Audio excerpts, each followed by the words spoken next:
जय हिंद। तो आज के इस वीडियो में हम बात करने वाले हैं जो मसल्स होता है मांसपेशियों के बारे में। और कौन से मांसपेशियों के बारे में? तो आज के वीडियो में हम लोग बात करने वाले स्केलेटन मसल्स के बारे में। स्केलेटन मसल्स के बारे में जो होते हैं हड्डियों से जो मसल्स जुड़े रहते हैं उसके बारे में बात करने वाले हैं। तो आइए जानते हैं। मतलब मान लीजिए जैसे यह कोई हड्डी है, यहाँ पर जो रहेगा या हड्डी है मान लीजिए, और इससे जो मसल्स रहेगा वह ऐसे ही जुड़े रहेगा। हड्डियों से जो है मसल्स ऐसे ही जुड़ा रहता है। तो यह जो हो गया मसल्स हो, यह हो गया बोन हो गया, और यह मसल्स हो गया। यह मसल्स है, इसे क्या बोलेंगे? यह मसल्स है। और यह मसल्स किसका बना होता है? तो यह बना होता है मसल्स बंडल का। मसल्स बंडल मतलब जैसे मान लीजिए कोई मसल्स है इतना बड़ा है, तो इसमें ऐसे छोटे छोटे बंडल पाए जाएंगे। ऐसे छोटे छोटे बंडल से मिलकर बना होता है। अगर आप इसके एक बंडल को निकालेंगे, यहाँ से जो इतने ढेर सारे बंडलों से मिलकर बना होता है, तो इसमें से एक मसल्स को ऐसे निकालेंगे तो यह ऐसे होता है। इसे क्या बोलते हैं? इसे बोलते हैं muscles fibre. Muscles fibre. Muscles fibre का संरचना मान लीजिए कुछ इस प्रकार से होता है। अब इस मसल्स के अंदर क्या पाया जाता है? मसल्स फाइबरी। इसके अंदर पाया जाता है मसल्स फाइबरी। मसल्स फाइबरी मतलब मान लीजिए इसका संरचना कुछ इस प्रकार से होता है। यह हो गया मसल्स फाइबरी। मतलब जो स्केलेटन मसल्स होता है, जो इसमें मसल्स होते हैं वह मसल्स किससे मिलकर बने होते हैं? वह मसल्स बंडल से मिलकर बने होते हैं। मसल्स बंडल इस प्रकार से होता है। मसल्स बंडल ढेर सारे मसल्स फाइबर से मिलकर बने होते हैं। और मसल्स फाइबर के अंदर क्या पाया जाता है? मसल्स फाइबर के अंदर पाया जाता है मसल्स फाइबरी। और मसल्स फाइबरी जो होता है उसका संरचना इस प्रकार से होता है। मसल्स फाइबरी इस प्रकार से होता है, तथा इसका संरचना एक प्रकार से और होता है। इसका संरचना वाला तो मान लीजिए इसके अंदर पाया जाता है। और मसल्स फाइबरी का जो बाहर का संरचना होता है वह इस प्रकार का होता है। इसको थोड़ा बड़ा बना रहे हैं, इस प्रकार से का मतलब यहाँ मसल्स फाइबर है और मसल्स के अंदर क्या पाया जाता है? मसल्स फाइबरी। तो इसमें कुछ इसका संरचना कुछ इस प्रकार से होता है। मतलब इसमें दो प्रकार के बैंड होते हैं, एक होता है लाइट बैंड, एक होता है डार्क बैंड। एक होता है लाइट बैंड, एक होता है डार्क बैंड। मतलब यह हो गया मसल्स फाइबरी के अंदर जो मसल्स फाइबर के अंदर जो मसल्स फाइबरी पाया जाता है, इसका संरचना कुछ इस प्रकार से होता है। इसमें दो बैंड होते हैं, जो ऐसे मतलब जो गहरा वाला होता है इसे बोलते हैं डार्क बैंड। इसे बोलते हैं डार्क बैंड। और जो यह भरा हुआ नहीं है इसे बोलते हैं लाइट बैंड। इसे बोलते हैं लाइट बैंड। तो जो मसल्स फाइबरी होता है वह दो प्रकार के बैंड में विभाजित होता है। एक होता है डार्क बैंड और एक होता है लाइट बैंड। एक होता है डार्क बैंड, एक होता है लाइट बैंड। तो जो डार्क बैंड होता है वह कैसा होता है? वह होता है एनआइसोट्रॉपिक। क्या होता है? एनआइसोट्रॉपिक। एनआइसोट्रॉपिक की वजह से इसे बोलते हैं आई बैंड। इसे बोलते हैं एनआइसोट्रॉपिक है तो इसे बोलेंगे ए बैंड। इसे बोलेंगे ए बैंड। और जो ए बैंड होता है इसमें कौन सा प्रोटीन पाया जाता है? तो इसमें पाया जाता है मायोसिन प्रोटीन। इसमें पाया जाता है मायोसिन प्रोटीन। Myosin protein. और जो लाइट बैंड होता है इसमें कौन सा बैंड पाया जाता है? तो जो लाइट बैंड होता है इसमें पाया जाता है पहले आइसोट्रॉपिक। आइसोट्रॉपिक फिर इसके बाद इसमें पाया जाता है आई बैंड। आई बैंड के कारण इसमें क्या पाया जाता है? मायोसिन इसमें पाया जाता है। तो इसमें एक्टिन प्रोटीन पाया जाता है। Actin protein. ये दोनों प्रोटीन मिल करके मसल्स में संकुचन करवाते हैं। मतलब मसल्स कंट्रैक्शन। मसल्स कंट्रैक्शन, जो मसल्स कंट्रैक्शन होता है वह इन्हीं के कारण होता है। जो मसल्स होते हैं वह मसल्स फाइबर से मिलकर बना होते हैं। एक मसल्स जो होते हैं मसल्स बंडल से बने होते हैं। अब मसल्स बंडल में से एक मसल्स फाइबरी को निकालेंगे तो इसका संरचना इस प्रकार से होता है। और जब मसल्स फाइबर के अंदर देखेंगे तो इसमें कुछ इस प्रकार का सार्कोप्लाज्मिक रेटिकुलम पाया जाता है। फिर इसके बाद जो है मसल्स फाइबर का बाहरी संरचना इस प्रकार से होता है। इसमें दो प्रकार के बैंड पाए जाते हैं, एक होता है डार्क बैंड, एक होता है लाइट बैंड। जो डार्क बैंड होता है वह होता है एनाइसोट्रॉपिक की वजह से इसमें ए बैंड पाया जाता है। ए बैंड की वजह से इसमें कौन सा प्रोटीन पाया जाता है, मायोसिन प्रोटीन। और जो लाइट बैंड होता है इसमें आइसोट्रॉपिक पाया जाता है, जिसके कारण इसे आई बैंड बोलते हैं। जो आई बैंड होता है इसमें एक्टिन प्रोटीन पाया जाता है। अब ये दोनों प्रोटीन मिल करके किसी भी मसल्स में कंट्रैक्शन करवाते हैं, मतलब इसमें संकुचन करवाते हैं। तो यह हो गया मसल्स। तो आइए अब हम लोग जानेंगे, यह इतना पूरा हो गया मसल्स का प्रक्रम। अब आइए इसमें जो यह दो प्रोटीन है, पहला है मायोसिन और दूसरा है एक्टिन। तो आइए इसके बारे में जानते हैं, मायोसिन प्रोटीन और एक्टिन प्रोटीन के बारे में। तो जो एक्टिन प्रोटीन होता है यह दो फिलामेंटस प्रोटीन से मिलकर के बना होता है। जो एक्टिन प्रोटीन होता है वह दो फिलामेंटस प्रोटीन से मिलकर बना होता है। आप लोग इसका संरचना यहाँ पर देख सकते हैं कि जो एक्टिन प्रोटीन है दो फिलामेंटस प्रोटीन से मिलकर के बना हुआ है, तथा इसके ऊपर एक रस्सीनुमा संरचना यहाँ पर पाया गया जो इसे बांधे हुए है। उसे क्या बोलेंगे, उसे बोलेंगे ट्रोपोमायोसिन। तथा उसे जो इसके ऊपर रस्सी पाया जाता है उसे बोलते हैं ट्रोपोमायोसिन। तथा ट्रोपोमायोसिन के ऊपर तीन प्रकार के छोटे छोटे गोले लगे हुए हैं जिसे बोलेंगे ट्रोपोनिन। और ट्रोपोनिन कितने प्रकार के हैं, तीन प्रकार के, troponin I, troponin C, troponin T. अब यह जो ट्रोपोनिन सी है यह कैल्शियम आयन इससे आकर के जुड़ता है। तो जो कैल्शियम आयन ट्रोपोनिन सी से आकर जुड़ेगा तो जो ट्रोपोनिन सी है वह ट्रोपोनिन टी से जुड़ा हुआ है। जब ट्रोपोनिन सी को कैल्शियम आयन खींचेगा तो ट्रोपोनिन टी खींच जाएगा। ट्रोपोनिन टी के खींचने की वजह से जो है यहाँ पर ट्रोपोमायोसिन रस्सी जो इन सभी को बांधे हुए हैं दो फिलामेंटस एक्टिन प्रोटीन को, तो वह खींच जाएगा। जब वह खींच जाएगा तो यहाँ पर जो है मायोसिन बाइंडिंग पॉइंट वह खुल जाएगा तथा मायोसिन प्रोटीन आकर इसमें जुड़ जाता है। तो यह होता है पूरा एक्टिन प्रोटीन का फंक्शन। एक्टिन प्रोटीन दो फिलामेंटस प्रोटीन से मिलकर के बना होता है। फिलामेंटस प्रोटीन को फिलामेंटस प्रोटीन जो होता है उसे रस्सीनुमा संरचना से कौन बांधे रहता है, तो ट्रोपोमायोसिन बांधे रहता है। यहाँ पर आप लोग चित्र में देख सकते हैं। और ट्रोपोमायोसिन जो होता है उसे बांधे रहता है। ट्रोपोमायोसिन के ऊपर तीन प्रकार के छोटे छोटे गोले हैं, troponin I, troponin C, troponin T. तो जो ट्रोपोनिन सी है या इससे सेल का जो सेल होता है जिसमें कैल्शियम की मात्रा अत्यधिक होती है आकर जुड़ती है तो उसे खींचती है। तो ट्रोपोनिन सी खींचेगा तो जो ट्रोपोनिन सी से ट्रोपोनिन टी जुड़ा है तो ट्रोपोनिन टी खींचेगा। ट्रोपोनिन टी खींचेगा तो जो ट्रोपोमायोसिन रस्सी है वह खुल जाएगी। तो जो यहाँ पर मायोसिन बाइंडिंग पॉइंट होता है वह खुल जाता है तथा इससे मायोसिन प्रोटीन आकर के जुड़ जाता है। तो आप लोग समझ गए। तो आइए इसके बारे में लिखते हैं। तो यह दो फिलामेंटस प्रोटीन से मिलकर बना होता है।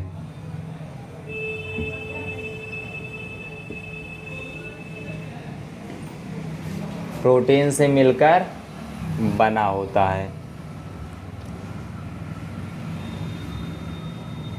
दूसरा, फिलामेंटस प्रोटीन को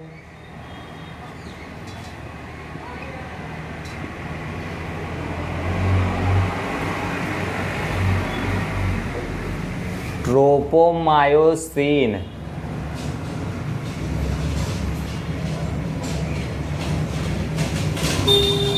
बांधे रखता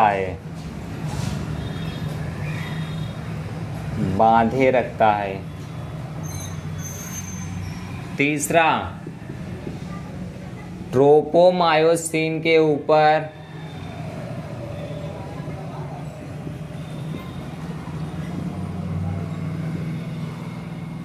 ट्रोपोनिन आई सी टी व्यवस्थित हैं।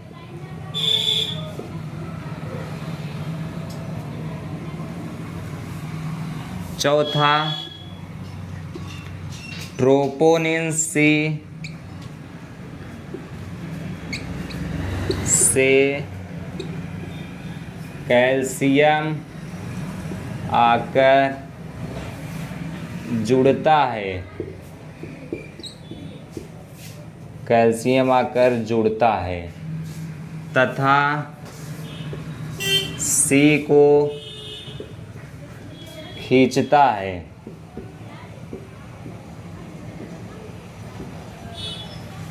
चौथा, पांचवा, ट्रोपोनिन सी के खींचने की वजह से, ट्रोपोनिन सी के खींचने की वजह से ट्रोपोनिन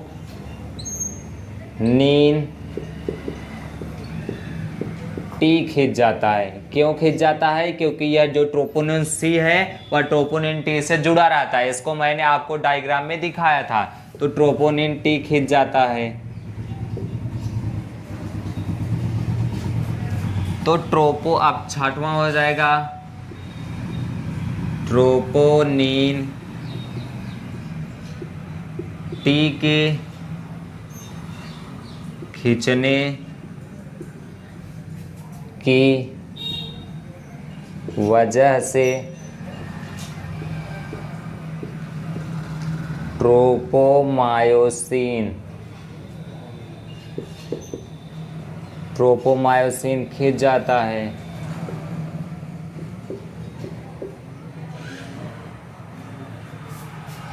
नेक्स्ट, ट्रोपोमायोसिन के खींचने की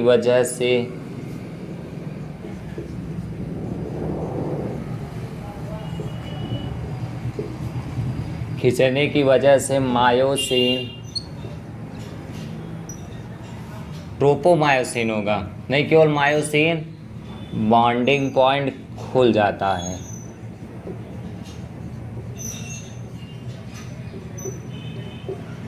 मायोसिन बॉन्डिंग पॉइंट खुल जाता है, जिससे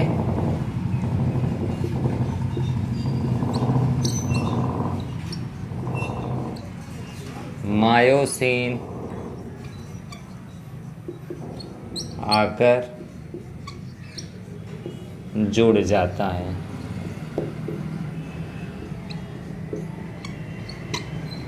तो इतना फंक्शन होता है एक्टिन प्रोटीन का। तो आप लोग लिख लिए होंगे, स्क्रीनशॉट ले लीजिए। अब आइए हम लोग मायोसिन प्रोटीन के बारे में पढ़ते हैं।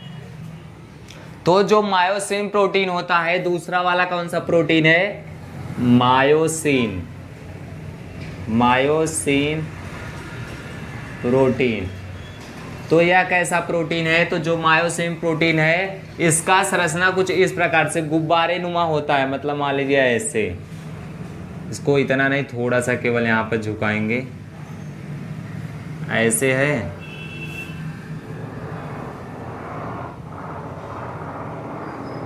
अरे भाई से नाक मत समझ लीजिएगा। एक यहाँ पर है तथा इसी से एक ऐसे जुड़ा रहेगा। फिर इसके बाद यहाँ से एटीपी बॉन्डिंग पॉइंट जुड़ा रहता है, यहाँ पर ऐसे होता है। इसे बोलते हैं एटीपी बॉन्डिंग पॉइंट। एटीपी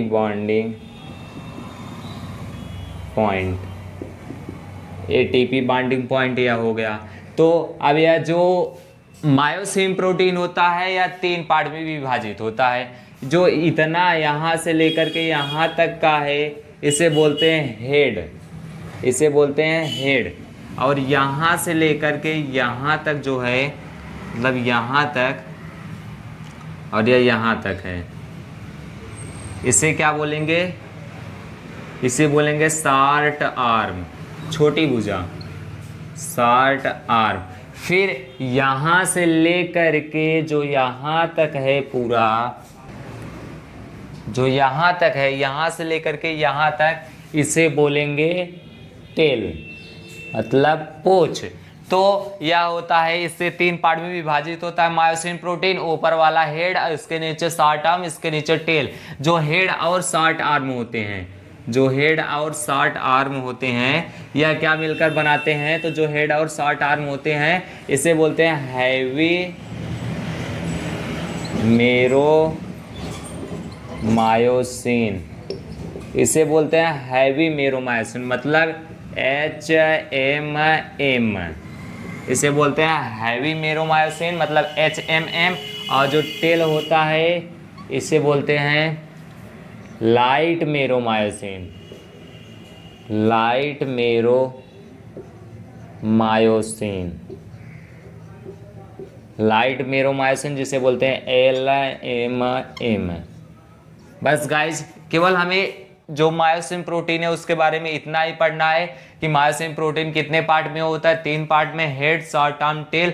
जो हेड और शॉर्ट आर्म होता है इसे मिलाकर के हैवी मेरोमायोसिन HMM बोलते हैं। और जो नीचे वाला टेल होता है, या मतलब हल्का होता है, जो हेड में होता है टोटली मटेरियल हेड में ही भरा रहता है, तो हेड जो होता है थोड़ा वजन होता है, जिसके कारण इसे हैवी मेरोमायोसिन कहते हैं, HMM कहते हैं। और जो टेल होता है वह पतला होता है, लंबा होता है, खोखला होता है, जिसके कारण इसे लाइट मेरोमायोसिन जिसे LMM बोलते हैं। तो बस यह हो गया एक्टिन और मायोसिन प्रोटीन के बारे में। अब आइए हम लोग कैसे जानेंगे मैग्नीशियम और मसल्स, मतलब मसल्स कैसे सिकुड़ता है, तथा जो वहाँ पर हमने एक्टिन प्रोटीन में पढ़ा जो ट्रोपोनिन C था उससे कैल्शियम आयन आकर जुड़ता है तथा ट्रोपोनिन C को खींचता है, तो सेल के अंदर कैल्शियम आयन की बढ़ोतरी कैसे होती है, मतलब सेल के अंदर इतना ज़्यादा कैल्शियम आयन कहाँ से आता है? जो ट्रोपोनिन C को खींचता है, जिसके कारण ट्रोपोनिन T खिंच जाता है, जिसके कारण ट्रोपोनिन T के खींचने के कारण ट्रोपोमायोसिन खिंच जाता है और वहाँ पर मायोसिन बाइंडिंग पॉइंट खुल जाता है, तथा वहीं से एक जो मायोसिन प्रोटीन का एक्टिन बाइंडिंग पॉइंट है जाकर के जुड़ जाता है तथा एक्टिन प्रोटीन को संकुचित कर देता है। तो आइए अब हम लोग उसके बारे में जानेंगे। तो अब हम लोग पढ़ेंगे magnesium of muscles, magnesium of muscles. तो मैग्नीशियम ऑफ मसल्स क्या होता है? यह एसिलकोलिन को स्रावित करता है, जिसे बोलते हैं, यह एक न्यूरोट्रांसमीटर स्रावित करता है, यह न्यूरोट्रांसमीटर स्रावित करता है, जिसे क्या बोलेंगे? एसिटिलकोलिन, जिसे बोलेंगे एसिटिलकोलिन। जो यहाँ पर जो मान लीजिए यह न्यूरॉन्स है, क्या क्या है? सेल बॉडी है, क्या है? यह सेल बॉडी है, और यह क्या है? सेल बॉडी है, और इसका डेंड्रिकल्स है, डेंड्राइट्स है, डेंड्राइट्स, और यह सेल बॉडी। तो अब यहाँ पर मान लीजिए न्यूरॉन्स है, क्योंकि पहला नंबर तो आप लोग ये जान लीजिए न्यूरॉन्स यहाँ पर क्यों होगा, क्योंकि जो न्यूरॉन्स होता है उसी के द्वारा ही सूचना जाता है हमारे मसल्स में, जिससे यहाँ पर खिंचाव उत्पन्न होता है। अगर किसी भी व्यक्ति को जो पैरालाइज होते हैं, जो उसमें न्यूरॉन्स होता है ना, जो सूचना को पहुँचाने का कार्य करता है, वही टूट जाता है। एक बात और यहाँ पर मोस्ट इंपॉर्टेंट, जैसे अगर बॉडी है, मान लीजिए अगर कोई ऑर्गन है, ऑर्गन से अगर सूचना ब्रेन तक जाना है तो वह सेंसरी के द्वारा जाएगा, वह सेंसरी के द्वारा जाएगा। अगर ब्रेन से सूचना ऑर्गन को जाना है, ब्रेन से सूचना अगर ऑर्गन को जाना है तो वह जाएगा मोटर नर्व के द्वारा, मोटर नर्व के द्वारा। और अगर ब्रेन से सूचना ऑर्गन को, और ऑर्गन से सूचना ब्रेन को जाएगा, तो इसमें कौन होता है? उसमें कौन होता है? Multi nerve. क्या होता है? Multi nerve. तो यह मोस्ट इंपॉर्टेंट टॉपिक है कि मतलब जैसे कि हमारे शरीर में ऑर्गन से सूचना कैसे मिलती है। तो अगर कोई ऑर्गन है, ऑर्गन से डायरेक्ट सूचना ब्रेन में जाता है तो सेंसरी के द्वारा जाता है, और ब्रेन से सूचना ऑर्गन में जाता है तो मोटर नर्व के द्वारा जाता है। और यहाँ पर मल्टी या मिक्स्ड नर्व होगा, मिक्स्ड अच्छा रहेगा। तो अब अगर ब्रेन से सूचना डायरेक्ट ऑर्गन में या ऑर्गन से सूचना डायरेक्ट ब्रेन में, तो वह किसके द्वारा जाता है, वह मिक्स्ड नर्व के द्वारा जाता है। तो आप लोग इतना जान गए, तो आइए इसे साफ करते हैं। तो अब यहाँ पर न्यूरॉन्स ही क्यों जरूरी है, क्योंकि न्यूरॉन्स के द्वारा ही हमारे मस्तिष्क में सूचनाएं जाती हैं। तो जब मस्तिष्क में सूचनाएं जाएगा कि हाँ यहाँ पर यह कार्य करना है, तो मस्तिष्क तुरंत मिक्स्ड नर्व या मोटर नर्व के द्वारा सूचना देगा और हमारे मसल्स में ऐसे यहाँ पर संकुचन हो जाएगा। तो पैरालाइज जो व्यक्ति होते हैं उनमें यही जो यहाँ पर न्यूरॉन्स का जो यहाँ पर सूचना वाला भाग होता है ना, वही नष्ट हो जाता है, टूट तो जाता है लेकिन जुड़ता नहीं, जिसके कारण व्यक्ति लाइफ टाइम के लिए पैरालाइज हो जाता है। तो आइए अब हम लोग आगे पढ़ते हैं। तो मान लीजिए यहाँ पर यह न्यूरॉन्स का संरचना है। न्यूरॉन्स के नीचे एक्सोनेट होता है जो न्यूरोट्रांसमीटर स्रावित करता है, जिसका नाम क्या है, एसिटिल कोलिन। और न्यूरॉन्स को, और जो न्यूरॉन्स होता है, न्यूरॉन्स प्लस जो न्यूरॉन्स होता है, neurons plus sarcolemma, neurons plus sarcolemma, neurons plus sarcolemma के जंक्शन को क्या बोलते हैं, के जंक्शन को बोलते हैं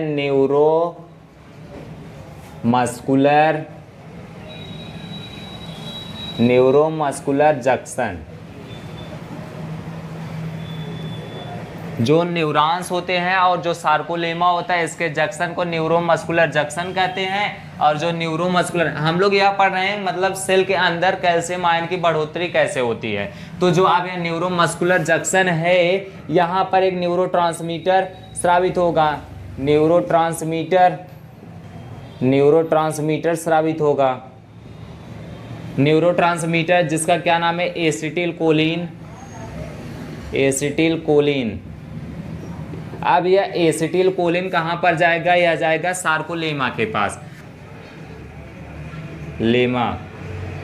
सार्कोलेमा के पास गया तथा वहां पर यह जो एसिटिल कोलिन है यह सार्कोलेमा के पास गया तथा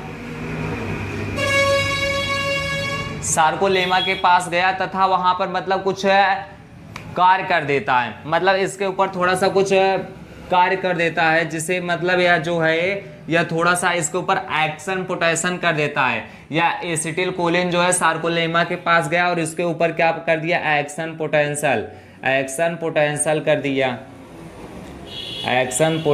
कर दिया सार्कोलेमा के ऊपर। अब यह जो एक्शन पोटेंशियल है यहाँ कहाँ चला जाएगा, यह चला जाएगा सार्कोप्लाज्मिक रेटिकुलम में, सार्कोप्लाज्मिक रेटिकुलम में।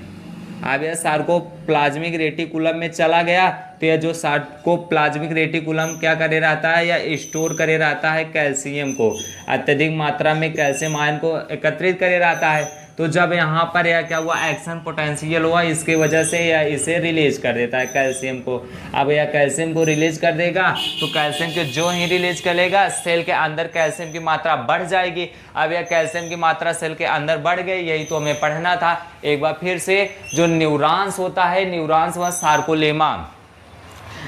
सार्कोलेमा का संरचना कुछ इस प्रकार से होता है और यहीं पर पाया जाता है, यह सार्कोलेमा है और यहीं पर पाया जाता है सार्कोलेमा रेटिकुलम। तो बस हमें इसमें यह जानना है, मतलब जो न्यूरॉन्स होता है और जो सार्कोलेमा होता है, इसके जंक्शन को न्यूरोमस्कुलर जंक्शन कहते हैं। अब न्यूरोमस्कुलर जंक्शन पे एक न्यूरोट्रांसमीटर स्रावित होता है जिसका क्या नाम है, एसिटिल कोलिन। जो न्यूरोट्रांसमीटर स्रावित होता है इसका नाम होता है एसिटिल कोलिन। अब यह एसिटिल कोलिन ही कैल्शियम आयन को स्रावित कराता है। देखिए यह क्या कार्य करता है, यह एसिटिल कोलिन जाएगा सार्कोलेमा के पास, यह सार्कोलेमा के पास जाएगा और उस पर एक्शन पोटेंशियल, मतलब जैसे एक सेल के अंदर एक प्रकार का टाइप होता है, जैसे हम लोग कहीं पर जाएंगे उसको कार्य कर दिए तो वह आगे भाग जाता है। ठीक उसी प्रकार उसके ऊपर एक्शन कर देगा, थोड़ा सा दाब लगा देगा और कुछ कार्य कर देगा तो वह कार्य, जैसे सेल है, अब सेल के अंदर कंपन हुआ तो सेल ऐसे कंपन करके उसके अंदर वाले भाग या सार्कोलेमा का पार्ट है, और यहाँ पर सार्कोलेमा रेटिकुलम है, तो जो सार्कोमियर, यहाँ पर सार्कोलेमा नहीं सार्कोमियर होगा, सार्कोमियर।